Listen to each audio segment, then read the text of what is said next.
Hello, और आप सभी देख रहे हैं डॉक्टर जोग्राफी। डॉक्टर जोग्राफी में आपका स्वागत है। लाइक करें, शेयर करें, सब्सक्राइब करें। अगर अच्छा लगे तो कमेंट्स भी करें। मैं आप सबको बहुत ही कम समय में मैकेंडर्स हार्टलैंड थ्योरी बाय मैप बताने जा रहा हूँ।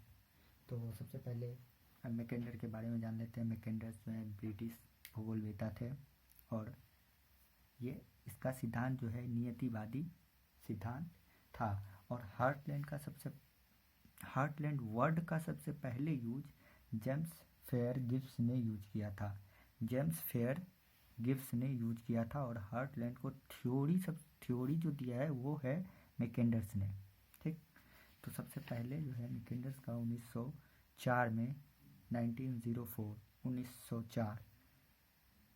1904 में सबसे पहला एक जो है पब्लिश्ड होता है उनका शोध पत्र, जिसका नाम है the geographical pivot of history. The geographical pivot of history. और इसमें उन्होंने धुरी प्रदेश के बारे में बताया। तीन उनका जो है, एक धुरी प्रदेश, आंतरिक चंद्राकार पेटी, और तीसरा जो है बाह्य चंद्राकार पेटी। तो तीन प्रदेश के बारे में इन्होंने जिक्र किया 1904 के शोध पत्र, जिसका नाम था शोध पत्र का ज्योग्राफिकल पिवोट ऑफ हिस्ट्री। इन्होंने धुरी प्रदेश, तो अब धुरी प्रदेश किन किन किन को कहा, तो उसमें यूरोप, अफ्रीका के उत्तरी भाग, उत्तरी अफ्रीका, यूरोप और एशिया को इन्होंने बोला धुरी क्षेत्र। धुरी क्षेत्र नहीं, विश्वद्वीप में किसको किसको रखा इन्होंने, उत्तरी अफ्रीका,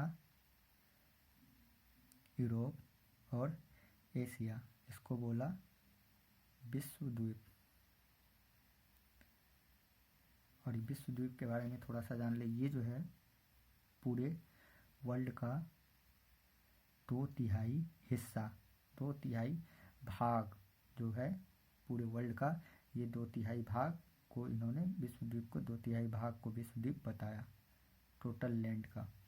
और यहाँ पे जो है ये इसका एरिया कितने का है, 11 million square kilometre, 11 million square kilometre का।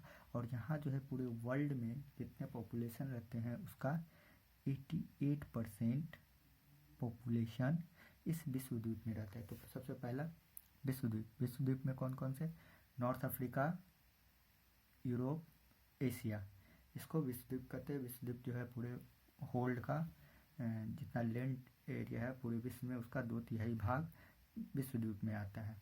और 11 मिलियन स्क्वायर किलोमीटर का एरिया है, और 88 पूरे वर्ल्ड का 88% पॉपुलेशन यहाँ रहता है। 1904 में इन्होंने ये इसका जो है कौन सा शोध पत्र हुआ था, दी ज्योग्राफिकल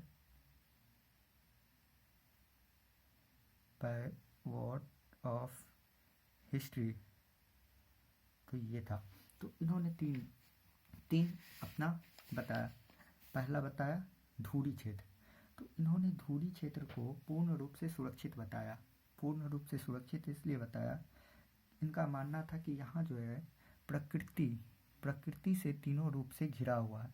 उनका मानना था कि ये वाला प्रदेश धुरी प्रदेश कहलाया। उनका ये इधर से आल्प्स, इधर से पामीर की घाट, उसके बाद हिमालय पर्वत, और इधर से जो है आर्कटिक सागर, इधर से लैंडलॉक, और इधर से आर्कटिक सागर जो बर्फ से हमेशा ढका हुआ रहता है। तो इन्होंने इसको धुरी प्रदेश माना। और यहाँ पर जो है माना कि धुरी प्रदेश पर आक्रमण का बस एक ही रास्ता है, कहाँ से, यूराल पर्वत और कैस्पियन सागर के बीच से ही एक रास्ता है, जो कि वर्ल्ड वार 1 में देखने को भी मिला था। तो यहाँ से है, तो इनको धुरी प्रदेश का। उसके बाद उन्होंने दूसरा माना अर्ध चंद्राकार पेटी। इसके जस्ट बाद वाला अर्ध चंद्राकार पेटी, जो तटीय प्रदेश हो, जिस वह वैसा प्रदेश जिसकी नदी जो है सागर में जाके समुद्र में मिलती हो, यानी तटीय प्रदेश। ठीक, जो बाल्टिक सागर, भूमध्य सागर, अरब सागर और बंगाल की खाड़ी, तो इन सब तटीय प्रदेश को उन्होंने आंतरिक अर्धचंद्राकार पेटी या उपांतीय पेटी के रूप में माना। और तीसरा जो है, तीसरे को माना आंतरिक पेटी के चारों तरफ का क्षेत्र जो एक दूसरे से समुद्र से पृथक हैं, महासागर समुद्र से पृथक हैं, उनको जो है बाह्य चंद्राकार पेटी माना। उत्तरी अमेरिका, दक्षिणी अमेरिका, अफ्रीका और ऑस्ट्रेलिया, ब्रिटेन, जापान, इनको भी जो है इन्होंने जो है बाह्य चंद्राकार पेटी में माना। ये था 1904 के उनके शोध पत्र का। तो अब उसके बाद दूसरा आता है 1919 में, 1919 में। अभी तक उन्होंने हार्टलैंड का जिक्र नहीं किया, और 1919 में संशोधन के बाद अपना उसका आता है डेमोक्रेटिक आइडियाज एंड रियलिटी। दूसरा शोध पत्र आता है 1919 में। इन्होंने इसमें जो है धुरी क्षेत्र को हार्टलैंड कहा, इस धुरी क्षेत्र को हार्टलैंड कहा। और इसमें जो है बाल्टिक सागर, इनमें जो है वो बाल्टिक सागर को भी ऐड कर लिया। इसमें उसने बाल्टिक सी को भी ऐड कर लिया, यहाँ बाल्टिक सी को भी ऐड कर लिया। तो ये हो गया हार्टलैंड। इसमें उन्होंने बाल्टिक सागर को ऐड कर लिया। और एक उसके बाद एक जो है इन्होंने एक थ्योरी दिया कि जो पूर्वी यूरोप इस वाले यूरोप पे शासन करेगा, वह हार्टलैंड पर शासन करेगा। हृदय स्थल पर जो पूर्वी यूरोप पर शासन करेगा वो हार्टलैंड पर शासन करेगा। जो हार्टलैंड पर शासन करेगा वो विश्वद्वीप में नॉर्थ अफ्रीका, एशिया, यूरोप, इस 2/3 भाग पर जो है शासन करेगा। जो विश्वद्वीप पर शासन करेगा वह पूरे विश्व पर शासन करेगा। तो इतना ही उन्होंने जो है 1919 में डेमोक्रेटिक आइडियाज़ एंड रियलिटी में बताया।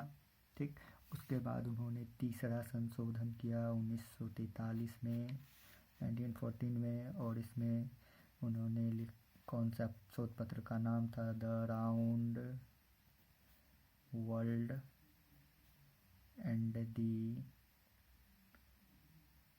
Winning of the peace. इन्होंने the round world and the winning of the peace, इन्होंने तीसरा संशोधन 1943 में 1943 में किया। और इसमें उन्होंने बताया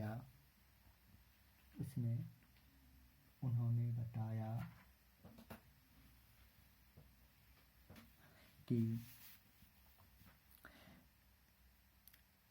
अटलांटिक महासागर ओशियन के दोनों किनारे, नॉर्थ अमेरिका, उत्तरी नॉर्थ ईस्ट अमेरिका, उत्तर पूर्वी अमेरिका और पश्चिमी यूरोप,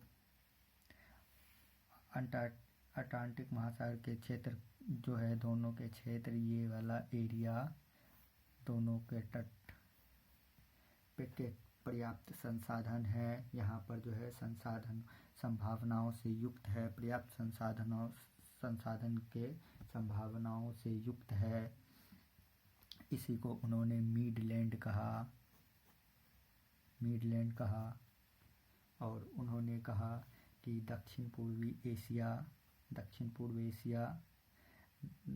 दक्षिण अटलांटिक भविष्य का क्षेत्र है। मतलब अब जो है उसका हार्टलैंड को जो है मैनेज करने के लिए ये इनको भी आपको जीतना पड़ेगा, तभी आप वर्ल्ड पे जो है राज कर पाएंगे। और इनके अगेंस्ट में ये आ चुका था कि अमेरिका भी जो है एक वर्ल्ड पावर के रूप में उभर गया था।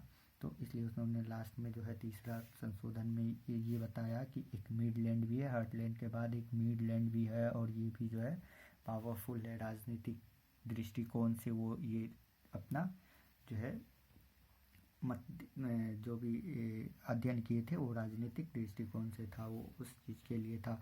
तो उन्होंने बीच में लास्ट में जो है सेकेंड वर्ल्ड वार के बाद उन्होंने माना कि एक मिडलैंड भी है और इसका असर भी जो है वर्ल्ड राजनीति पर पड़ेगा।